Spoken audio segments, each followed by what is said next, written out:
காக்கைக்கும் தன் குஞ்சு பொன் குஞ்சுன்ற மாதிரி நம்ம முதலமைச்சர் ஏதாச்சும் சொல்லுவார். அப்படியே அவர் இப்ப சொல்றதெல்லாம் பாத்தீங்கன்னா என் ஆட்சி தொடரும் 2.0 இதெல்லாம் யார் சொல்றா? முதலமைச்சர் தான் சொல்றார். மக்கள் யார்ட்டாச்சும் போய் பேட்டி கேட்டு மக்கள் சொல்றாங்களா? அதை போய் கேளுங்க. மக்கள் சொன்னா ஏத்துக்கலாம். மக்கள் எந்த மக்கள் சொல்ற இந்த இதுலயே நீங்க இப்ப என்கிட்ட இந்த இதெல்லாம் வாங்குறீங்க. இந்த சொக்கலிங்க நகர்ல வாழ்ற அந்த தாய்மார்கள் அங்க எல்லாம் நிக்கிறாங்க. அவங்க வீடு எடுக்கிறாங்க. நிக்கிறவங்க கூட எங்க கட்சி சார்பான்னு கூட நீங்க சொல்லலாம். அவங்கள்ட்ட போய் கேட்டுட்டு போய் சொல்லுங்க, இந்த ஆட்சி வேணுமா அப்படின்னு கேளுங்க. ஏறி இருக்க விலைவாசி என்னன்றது. நேற்று பாலமேடு ஸ்கூல்ல ஸ்டூடெண்ட்ஸ்க்கு போதை பிரச்சனையாகி அதிகமாகி ஸ்டூடெண்ட்ஸுக்கு டீச்சர்ஸே பாதிக்கப்பட்டாங்க. அதேமாதிரி சிவகங்கை மாவட்டத்திலேயுமே ஒரு ஸ்டூடெண்ட் 14 வயசு பையன் போதையில் போட்டுருக்காங்க. போதை கலாச்சாரங்கிறது அதிகமாகிட்டு சொல்லிட்டு இருக்கிறீங்க, கவர்மெண்ட்டும் சொல்லிட்டு தான் இருக்குது. இப்போ நேற்று கூட மதுரை ஏர்போர்ட்டில் 9 கிலோ கஞ்சா 9 கோடி மதிப்பில் கஞ்சாலாம் போட்டுருக்கு. இப்போ அந்த போதை தொடர்பாக நீங்கள் சொன்னாலுமே அதை கண்ட்ரோல் பண்ண முடியாது. சரி,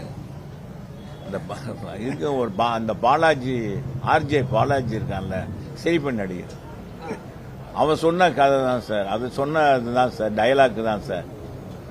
அவன் பேசுவான், எனக்கு உடம்பு பூரா வியாதி, கை தூக்க முடியல, தாடி பாலா. அவன் பேர் பாலாஜி, ஆர்ஜே பாலா. அவன் பாலாஜி என்ன பாலாஜின்னு தெரியாது. அவன் சொல்லுவான், காது கேட்காது, எது பேசினாலும் இந்த சைடில் வந்து பேசுங்க, கண்ணு அந்த பக்கம் தான் தெரியும் அப்படின்னு சொல்லுவான். உட்காருவோமா, உட்கார முடியாது, ஃபைல்ஸ் அப்படின்வான். சரி, அப்ப என்னதான் தீர்வு? எனக்கு இதெல்லாம் தீர்க்கிறதுக்கு நம்ம இவர்கிட்ட தான் கேட்பான், விவேகிட்ட தான். அவர் இளம் கலைவாணர் விவேகிட்ட கேட்பான், உனக்கு ஒரே மாத்திரை, ஒரு மாத்திரையில உனக்கு ஒரே சாரியாயிரு, ஒரே ஒரு மருந்து தர்றேன், எல்லா நோயும் தருகிறேன். அது மாதிரி இந்த ஆட்சி மாற்றம் ஒண்ணுதான் சார் முழுமையான தீர்வு. தமிழக மக்களுக்கு முழுமையான விடியல் கிடைக்கணும்டா. இந்த தேர்தலில் அண்ணா திராவிட முன்னேற்ற கழகத்துக்கு தலைமையிலான கூட்டணி வெற்றி பெற்று மாண்பு முதலமைச்சராக அண்ணன் எடப்பாடியார் அமர்ந்தவுடன் இதுக்கெல்லாம் முழுமையாக தீர்வு கிடைக்கும் என்பதை நான் முழுமையா சொல்லிக்கிறேன். அதுக்கு இடையில நம்ம என்ன சொன்னாலும் இது நடக்க போறதில்லை. ஏன்னா காவல்துறையே பாதிக்கிறாங்க. 3 நாள் 4 நாளைக்கு முன்னால கோயம்புத்தூர்ல இரவு ரோந்து போன காவல் வாகனம், அந்த காவல் வாகனத்தில் பாருங்க, ஒரு பெண் காவலர் இருக்காரு, ஒரு டிரைவர், அவரு போலீஸ், அவர் ஏற்றா இதான்னு தெரியல, அவரே அந்த பொண்ணை கற்பழிக்க இது பண்றாரு. எவ்வளவு காவல்துறைக்கே பாதுகாப்பு இல்லை, அப்புறம் என்ன செய்ய போகும்?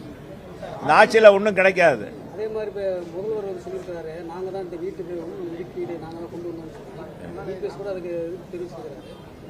ஸ்டிக்கர் ஒட்டின மாதிரி அவங்களுமே அதோடைய கிரெடிட் அவங்க எடுத்துக்கிறாங்க. இப்போ சார், இப்போ நான் சொல்றேன், இதே முதலமைச்சர்கிட்ட கேட்கிறேன். முதலமைச்சர் எதிர்கட்சியா இருக்கும்போது இந்த 7.5% இங்க முதலமைச்சர் அன்னைக்கு முதலமைச்சராக இருந்த அண்ணன் எடப்பாடியார் கொண்டு வந்துட்டார். அந்த சட்டமன்றத்திலே சொன்னார், நானும் அமைச்சராக இருக்கேன், இது முழுக்க யாரு எந்த அதிகாரியும் சொல்லி நான் செய்யல, இல்ல யாரும் ஆலோசனை சொல்ல, நானே தான் 7.5% இடஒதுக்கீடு கொண்டு வந்திருக்கேன். இது அரசு பள்ளியில, மாநகராட்சி பள்ளியில, உள்ளாட்சி பள்ளியில படிக்கிறவங்க, ஊராட்சி பள்ளியில படிக்கிற பிள்ளைகளுக்கு இந்த ஒதுக்கீடு கொண்டு வந்திருக்கேன். நீட்டு தேர்வை என்னால ரத்து பண்றதுக்கான முயற்சிகள் நாங்களும் முடிஞ்சுதான்.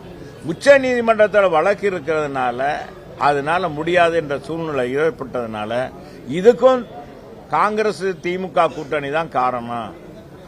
அன்னைக்கு அமைச்சராக இருந்த நம்ம மத்திய அமைச்சராக இருந்த ப. சிதம்பரத்துடைய மனைவி நளினி சிதம்பரம் தான் வழக்காடி இந்த மாதிரி இந்த நீட்டு தேர்வு வேணும், இந்தியாவிலே தமிழகத்தில் தான் விலக்கு கொடுத்திருக்கு, அதனால நீட்டு தேர்வு வேணும்னு சொன்னது. அன்னைக்கு இதையெல்லாம் சொல்லியிருக்காரு. அப்ப எந்திரிச்சு முதலமைச்சர், அன்னைக்கு எதிர்கட்சி தலைவர் தானே ஸ்டாலின் சொன்னாரா? சரி, இத்தனை வருஷம் 3-4 வருஷம் ஆச்சு இது செயல்படுத்திட்டு இருக்காங்கல்ல, இத்தனை வருஷம் சொல்லாம இப்ப மட்டும் சொல்றதுக்கு என்ன காரணம்? அது வெற்றி பெற்றிருக்கு. இப்ப முதலமைச்சருக்கு என்ன பயம், ரொம்ப பயந்துட்டாரு சார்.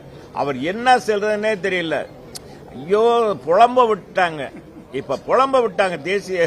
இப்ப மோடிஜி வர்றாரு, அடிக்கொருக்க வர்றாரு, அமித்ஷாஜி வர்றாரு, அண்ணன் எடப்பாடியார் ஊர் ஊரா 184 தொகுதிக்கும் போயிட்டார் மக்கள் வெள்ளத்துல.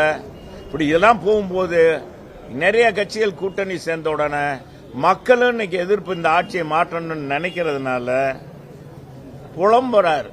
இந்த ஒரு சுடுகாட்டில் போய் நம்ம வடிவேலு போய் புலம்புவாங்க, ஐயோ தவிக்க விட்டாங்களேன்னு அவர் என்ன சொல்றாருன்னு, நம்ம முதலமைச்சர் என்ன சொல்றாருன்னு அவருக்கே தெரியல.